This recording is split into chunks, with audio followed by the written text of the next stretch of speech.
Hi అండి. నమస్తే. బాగున్నారా? ఈరోజు మనము వెల్లుల్లిపాయి, పచ్చెనపప్పు కర్రీ చేసుకుందాము. వాటికి కావాల్సిన పదార్థాలన్నీ కూడా ఇక్కడ నేను రెడీ పెట్టుకొని ఉంచుకున్నాను. వాటి గురించి నేను అన్నీ కూడా మీకు చూపిస్తాను, చెప్తాను. వెల్లుల్లిపాయి 1 కప్ అండి. పచ్చెనపప్పు అరకప్పు, 1 ఆనియన్, 2 పచ్చిమిరపకాయలు, 1 టమాటా, కరివేపాకు, కొత్తిమీర, పుదీనా, తగినంత సాల్టు, తగినంత పసుపు, తగినంత కారము. మనకు ఎంత కావాలో, ఈ కూరకి ఎంత కావాలో అంత ఆయిల్ వేసుకోవాలి. మనం ఇప్పుడు అన్నీ కూడాను సిద్ధం చేసుకొని ఇక్కడ పెట్టుకున్నాం కదండి. అన్నీ చూశారు కదా. ఇప్పుడు మనం కూర ఎలా చేసుకోవాలో చూపిస్తాను, రండి చూడండి. మనం ముందుగా స్టవ్ ఆన్ చేసుకుందాము. కళాయి పెట్టుకుందామండి. స్టవ్ ఆన్ చేసుకొని కళాయి పెట్టుకున్న తర్వాత తగినంత ఆయిల్ వేసుకుందాము. కళాయి కూడా వేడైపోయింది.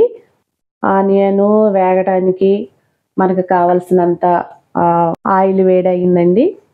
మనం ముందుగా కట్ చేసి పెట్టుకున్నాము ఆనియన్, పచ్చిమిరపకాయలు 2 కట్ చేసి పెట్టుకున్నాము. కప్పు ఆనియన్ కట్ చేసి పెట్టుకున్నాము. చూడండి వేస్తున్నాను.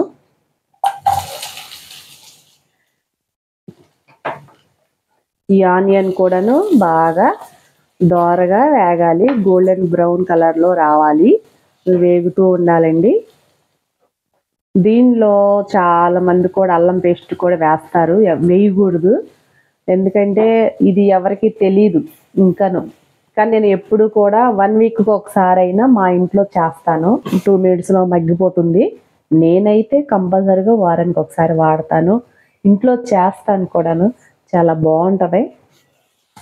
మీరు కూడా ఒకసారి ట్రై చేయండి. చూడండి ఇంకా అవి వేగిపోతున్నాయి కాబట్టి ఇప్పుడు మనం ఒక టమాటాని కూడా మనం కట్ చేసి పెట్టుకున్నాము.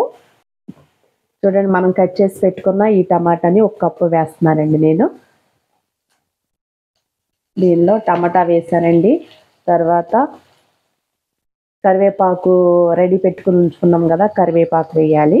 కరివేపాకు అరకప్పు, పచ్చెనపప్పు నానబెట్టాం కదండి, అరకప్పు. ఇప్పుడు ఇది కూడా వేసేసేద్దాము. ఇలా ఒకసారి కలిపిన తర్వాత ఇలా కలుపుకోవాలి, ఎందుకంటే మగ్గుతూ ఉంటుంది అన్నమాట. వెల్లుల్లిపాయలు అప్పుడే వేసుకోకూడదండి. ఇది కాస్త మగ్గాలి. ఒక 2 మినిట్స్ పడుతుంది మగ్గేసరికి. నేనైతే ఇలాగే చేస్తాను. మీరు కూడా ఒకసారి చేయండి. ఒకవేళ ఇంట్లో కూరగాయలు లేకపోతే, ఈ వర్షాకాలం కదా, బయటికి ఏమి వెళ్తారు, శీతాకాలం చలిగా ఉంది కదా, నేను బయటికి వెళ్ళలేను అంటారు చాలామంది కూడా. సింపుల్గా ఒక 5 మినిట్స్లో, ఒక 10 మినిట్స్లో సింపుల్గా చేసేసుకోవచ్చు. చాలా హెల్తీ ఫుడ్. ఎందుకంటే చిన్నవాళ్ళకి, పెద్దవాళ్ళకి, ముఖ్యంగా డెలివరీ అయిన వాళ్ళకి ఈ కూర చాలా అవసరంగా ఉండి పెడతారండి. ఎంతో హెల్దీగా ఉంటుంది. ఎంతో హెల్దీ ఫుడ్ కాబట్టి మీకు తెలిసే ఉండొచ్చు వెల్లుల్లిపాయలో ఎన్ని గుణగణాలు ఉన్నాయో. ఎంత ఆరోగ్యంగా వెల్లుల్లిపాయ ఎలా తినాలో మీకు తెలుసు. హార్ట్కి మంచిది, జలుబు దగ్గుకు మంచిది. మనం రైస్ వండి పక్కన పెడతాం కదండి, ఆ వేడన్నంలో 4 రెబ్బలు అవి చీలికలు తీసేసి అందులో పెట్టేసి, అవి ఒక 5 మినిట్స్ మగ్గిన తర్వాత అవి తీసేసి తింటూ ఉంటారు. చాలామంది కూడా అలా ట్రై చేస్తారు. అది నిమ్మున్న వాళ్ళకి అలా ట్రై చేస్తారండి. అది చాలామంది మామూలుగా అలా చేసేసుకోవచ్చు, ఎవరైనా చేసుకోవచ్చు. పోషక విలువలు కూడా చాలా ఉన్నాయి కాబట్టి వాటిలో మా స్టమక్ పెయిన్ కానీ, మోకాళ్ళ నొప్పులు కానీ రావు. చాలామందికి ఇది తెలిసిన వాళ్ళైతే వదలరు. మగ్గిపోతుంది, మల్టీ చక్కగా అయిపోతుంది, మంచి బ్రౌన్ కలర్లో వస్తుంది. నేను చీలికలు తీసి పెట్టుకున్న వెల్లుల్లిపాయ గబ్బాలు నేనైతే ముందుగా రెడీ పెట్టుకొని ఉంచుకున్నాను. దీన్ని ఇప్పుడు వేసుకుందాము. ఎందుకంటే చాలా చాలా తొందరగా మెత్తగా అయిపోతాయి, త్వరగా ఉడికిపోతాయి. తగినంత సాల్ట్ వేసుకున్నామండి. కొంచెం ఈ కూరకి ఎంత కావాలో కారం బట్టి, వాడేవారు కారం బట్టి కూడా ఎక్కువ కావాలంటే ఎక్కువ, తక్కువ కావాలంటే తక్కువ అలా వేసుకోవచ్చు. మనం చిటికెడు పసుపు వేసుకుంటున్నాము. ఇలాగా అన్నీ వేసేసుకున్న తర్వాత ఒక 2 మినిట్స్ మూత పెట్టేసుకుందాం. సాధారణంగా ఎప్పుడో పాతకాలపు అమ్మమ్మలు, నానమ్మలు చేస్తారంటారు. నేనైతే వాళ్ళ దగ్గరే నేర్చుకున్నారు. వాళ్ళే మాకు నేర్పించారు. ఎందుకంటే ఇది చాలా మంచి హెల్తీ ఫుడ్డు. చూడండి అయిపోతుంది. కొంచెం వాటర్ పోసుకుందాము. చూడండి మంచి కలర్ వచ్చేసింది. 5 మినిట్స్ 5 మినిట్స్లో మనం మూత పెట్టుకుందాము. అయిపోతుంది. మన కూర రెడీ అయిపోతుందండి.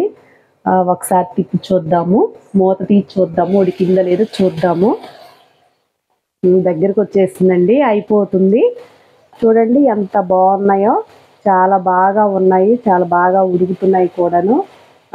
మనకి కొంచెం ఇలా ఉన్నా చాలు. దగ్గరగా వండుకోవచ్చు. ఇలాగా కూడా ఉంచుకోవచ్చు. ఇలా చేసుకోవచ్చు అండి. నాకైతే ఇంకా ఇది సరిపోతుంది కాబట్టి నేను కొత్తిమీర, పుదీనా కూడా నేను రెడీ పెట్టుకున్నాను కాబట్టి దీన్ని లాస్ట్లో వేద్దాము కొంచెం.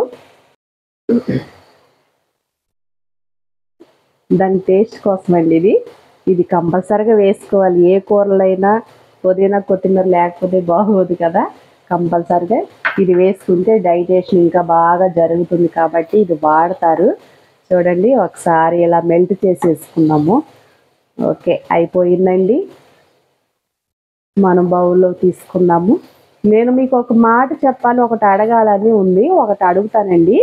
నేను మళ్ళీ నెక్స్ట్ టైము వంట చేయడానికి ఇలాగ వచ్చినప్పుడు మీరు నాకు అది చెప్పాలి. రిప్లై కూడా ఇవ్వాలి. ఎందుకంటే నేను ఒకటి అడుగుతాను, చెప్పండి. అన్ని టిఫిన్లో త్వరగా అయ్యే టిఫిన్ ఏంటో చెప్పండి. ఆలోచించండి. అన్ని టిఫిన్లో త్వరగా అయ్యే టిఫిన్ ఏంటో చెప్పండి. మళ్ళీ ఇంకొకసారి మీ వంట చేయడానికి వస్తాను కదా, అప్పుడు నాకు మీరు తెలియపరచాలి. అయిపోయిందండి. మనం బౌల్లో తీసుకుందాం. ఇంకా వెల్లుల్లిపాయ పచ్చెనపప్పు కర్రీ రెడీ అయిపోయిందండి. ఎంత బాగా మంచి స్మెల్ వస్తుందో. గుమగుమలాడిపోతుంది కర్రీ. చూడండి కర్రీ రెడీ. కాలుతుందండి. వేడిగా ఉంది కదా. ఇప్పుడే మనం బౌల్లో తీసుకున్నాం కదా. చూడండి ఎంత వేడిగా ఉందో.